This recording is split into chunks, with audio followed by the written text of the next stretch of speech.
ये लड़की Indian army में जाना चाहती थी, लेकिन फिर इसने अपनी डेथ फेक करी ताकि ये अपने पेरेंट्स का बदला ले सके। काफी क्रेजी केस है ये। तो स्टोरी स्टार्ट होती है पायल भाटी से। ये 22 साल की थी और ग्रेटर नोएडा के दादरी इलाके के बपूरा गांव में अपने भाई और पेरेंट्स के साथ रहती थी। अब 2022 में इसने अपनी ग्रेजुएशन कंप्लीट करी और इंडियन आर्मी में जाने के लिए तैयारी करने लग गई। अब कुछ टाइम बाद पायल के पेरेंट्स ने डिसाइड करा कि इसके भाई की शादी करा देते हैं। अब इसके लिए पेरेंट्स ने बहुत ज्यादा कर्जा ले लिया और इनके ऊपर पहले से भी कर्जा था। एक तो जब इतना ज्यादा कर्जा हो ना सर पे, तो लड़के की शादी मत करो, लड़के से बोलो कि कर्जा उतारे या फिर खुद कर्जा उतारने का सोचो। खैर, अब शादी के बाद कर्जदार दिन रात पायल के पेरेंट्स को परेशान करते थे। अब इन लोगों ने पायल के पेरेंट्स को मेंटली इतना टॉर्चर किया कि उन्होंने मार्च 2022 में तंग आकर अपने आप को अनअलाइव कर लिया। अब पेरेंट्स के जाने के बाद ना पायल बहुत परेशान रहती थी और वो किसी से बात नहीं करती थी और उसने अपने भाई और भाभी से भी बात करना बंद कर दिया था। अब आती है 12 नवंबर 2022। इस दिन पायल के भाई और भाभी ना कहीं बाहर गए हुए थे घर से, और जब वो घर पर आए तो उन्होंने देखा कि घर पर पायल की बॉडी पड़ी हुई है। उसका चेहरा ना बुरी तरह जल रखा था और पायल के भाई ने ये सब देखकर ना तुरंत पुलिस को कॉल लगा और उसने बताया कि उसकी बहन के साथ ऐसा हो गया है। अब ये सब सुनकर पुलिस तुरंत पायल के घर पर पहुंचती है और देखती है कि कैसे उसका चेहरा बुरी तरीके से जल रखा है और उसके पास एक नोट भी पड़ा हुआ है जिसमें लिखा था कि खाना बनाते वक्त मेरा चेहरा गैस सिलेंडर से बुरी तरह जल गया और अब मेरा चेहरा खराब हो गया, जिसकी वजह से मैं जी नहीं सकती, इसलिए मैं जा रही हूँ बाय। काफी वियर्ड रीजन लग रहा है मुझे, क्योंकि जिस लड़की को इंडियन आर्मी में जाना था वो अपनी आउटर ब्यूटी को लेकर इतना ऑब्सेस तो नहीं होगी। खैर, पुलिस को भी जो बॉडी मिली थी ना उन्हें भी देखकर अजीब लग रहा था, क्योंकि अगर पायल का गैस सिलेंडर से फेस जलता तो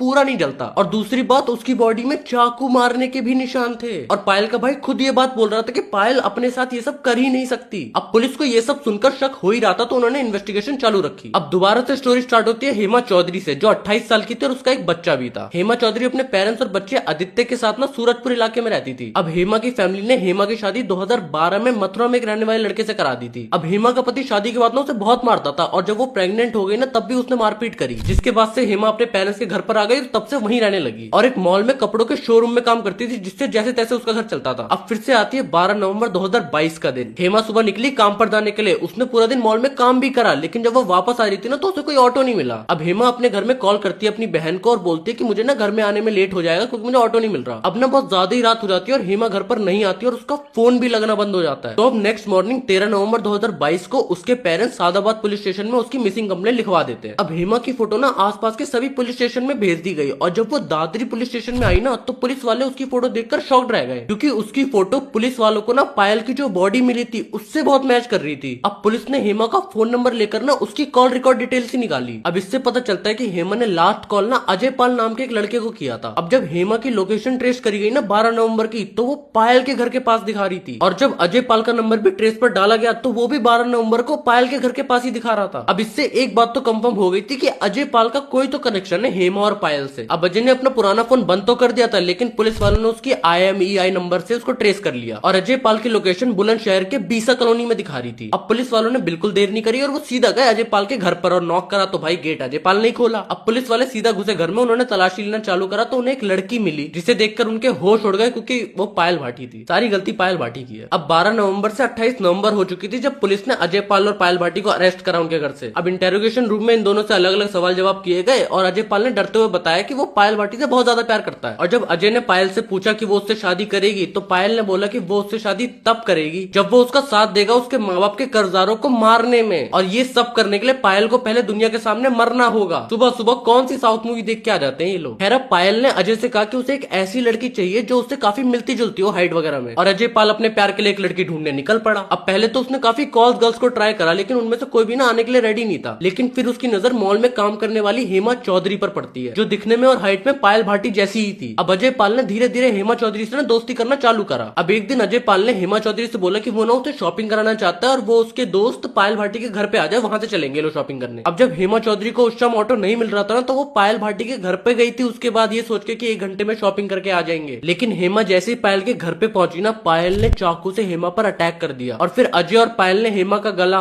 अब इन दोनों ने मिलकर पहले तो एसिड से उसका फेस खराब करा, फिर पायल ने अपनी रिंग और कपड़े उसे पहना दिए। अब इसके बाद 1 हफ्ते के अंदर पायल ने अजय से शादी कर ली और बुलंदशहर में रहने लगे। और बीच बीच में ये लोग ग्रेटर नोएडा आते थे बाइक पे, जिसमें पायल अपना पूरा फेस कवर करके रखती थी ताकि ये कर्जदारों को ठोक सके, इसलिए इनके पास से पुलिस वालों को ये भी मिला था। लेकिन एंड में हुआ क्या, कर्जदार बच गए, हेमा चौधरी इनोसेंट मर गई और उसका एक बच्चा अनाथ हो गया और ये अब इंडियन आर्मी की जगह जेल में जाएगी। खैर, तुम ऐसी स्टोरी टेलिंग के साथ और किसी सुनने के लिए ID पे और वीडियो देख सकते हो।